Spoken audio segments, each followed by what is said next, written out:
మాధవి పాఠశాలలో ఘనంగా సంక్రాంతి సంబరాలు. ఎడపల్లి మండల కేంద్రంలోని మాధవి ప్రైవేట్ పాఠశాలలో పాఠశాల కరస్పాండెంట్ సురేష్ ఆధ్వర్యంలో శనివారం సంక్రాంతి సంబరాలను విద్యార్థులు ఘనంగా నిర్వహించారు. సందర్భంగా పాఠశాల ఆవరణంలో రంగురంగుల ముగ్గులు వేసి గొబ్బెమ్మలను పెట్టారు. విద్యార్థులు వివిధ వేషధారణలో పాఠశాలకు హాజరై పాలు పొంగించి భోగి మంటలను వేశారు. హరిదాసు బసవన్నల వేషధారణతో పాటు రంగురంగుల పతంగులను ఎగరవేసి అనంతరం నాటికలు, డ్యాన్సులతో విద్యార్థులు సంతోషంతో సంక్రాంతి ఉత్సవ కార్యక్రమాలు ఎంతగానో పలువురిని అలరించాయి. కార్యక్రమంలో ఉపాధ్యాయులు, విద్యార్థులు తదితరులు పాల్గొన్నారు.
ఈయన హరిదాసుడు విష్ణుమూర్తికి సంకేతంగా భావిస్తారు.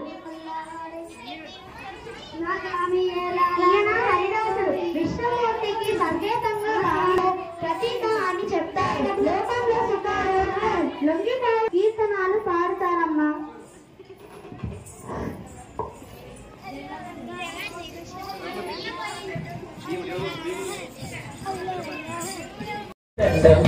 కోటి లాభాలు కలగాలండి, కోటి వెల్పులా దయగలగాలి.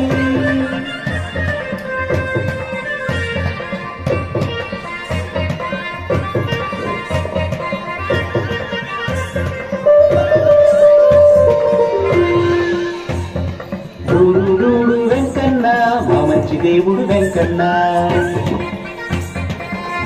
రూడు వెంకన్న మా మంచి దేవుడు వెంకన్న. తిరుపతి కొండకు ప్రయాణమండి, దేవుని భక్తులు తీర్చాలండి. తిరుపతి కొండకు ప్రయాణం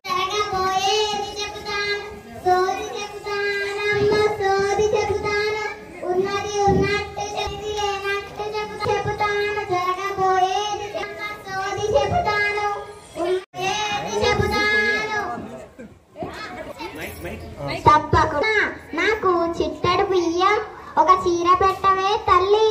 సరే సోదమ్మ, తప్పకుండా ఇస్తాను. తప్పకుండా చెబుతానే కూనా, నాకు చిట్టడు బియ్యం ఒక చీర పెట్టవే తల్లి. సరే సోదమ్మ, తప్పకుండా ఇస్తాను.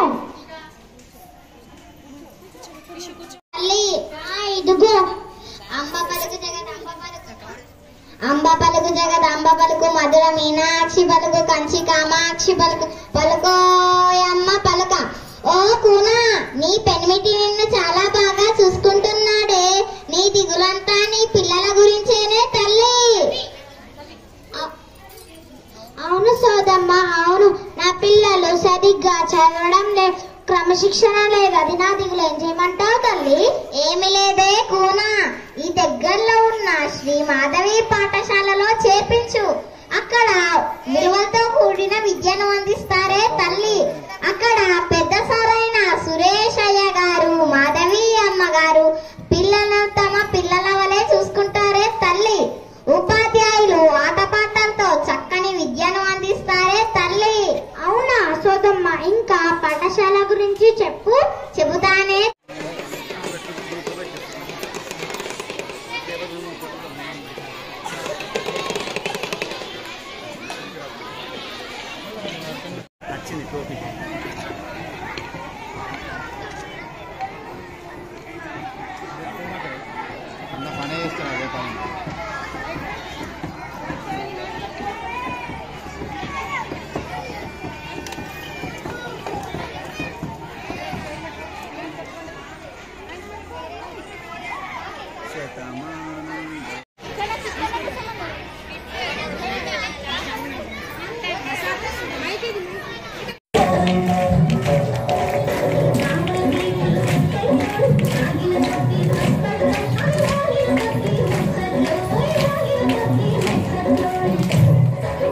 పిండి వంటలు తినండిరా.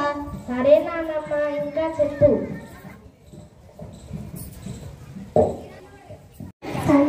సంక్రాంతి శుభాకాంక్షలు. సంక్రాంతి అంటే నూతన క్రాంతి. సూర్యుడు ధనుసు రాశిలో నుండి మకర రాశిలోకి ప్రవేశిస్తాడు. దీనినే మకర సంక్రాంతి అంటారు. ఒక రాశిలో నుండి మరొక రాశిలోకి అడుగు పెట్టేదాన్ని సంక్రమణం అంటారు. సంక్రమణం అంటే గమన కాలంలో సూర్యుడు 11 రాశిలోకి ప్రవేశిస్తూ ఉంటాడు. అప్పుడే భూమిపై వాతావరణ మార్పులు సంభవిస్తాయి. ప్రతి సంవత్సరం జనవరి 13, 14, 15వ తేదీలో సంక్రాంతి పండుగను జరుపుకుంటారు. ఈ పండుగ 3 రోజుల పాటు ఎంతో ఆనందంగా జరుపుకుంటారు. ఈ 3 రోజులలో మొదటి రోజు భోగి. భోగి మంటలు, పిల్లలకు భోగి పళ్ళు కోయడం. రెండవ రోజు సంక్రాంతి. కొందరు పిండి వంటలు, దేవుళ్ళ పూజలను కొత్త బట్టలు ధరిస్తారు. మూడవ రోజు కనుమ. గోపూజలతో ఎంతో ఆనందంగా జరుపుకుంటారు. అందరూ ఒకరికొకరు తోడుతూ సహజీవనం సాగించాలి అనే సంకేతాలను. సంక్రాంతి శుభాకాంక్షలు. మరి మా ప్రాథమిక పాఠశాల 24 సంవత్సరాలు కంప్లీట్ చేసుకుని 25వ వసంతానికి అడుగుపెట్టినాము. మరి మా పాఠశాలలో ప్రతి ఒక్క పండగని చక్కగా సాంప్రదాయబద్ధంగా పిల్లలందరికీ అర్థమయ్యే విధంగా సంస్కృతి సాంప్రదాయాలంటే ఏంటి అన్న దాని గురించి చక్కగా తెలియజేయడం జరుగుతుందని పిల్లలందరూ చక్కగా ఉత్సాహంతో పాల్గొంటారు ఈ కార్యక్రమాల్లో. మరి ఈ 25 సంవత్సరాలు నిండిన సందర్భంగా మా పూర్వ విద్యార్థులు కూడా అందరూ ఈ సంవత్సరం ఒకచోట సమ్మేళనం కావడం జరుగుతుందండి. మరి మా పాఠశాల యొక్క సంక్రాంతి ఈ సెలబ్రేషన్లో మరి అందరూ పాల్గొనడం చాలా సంతోషంగా ఉంటుంది. అందరికీ సంక్రాంతి శుభాకాంక్షలు.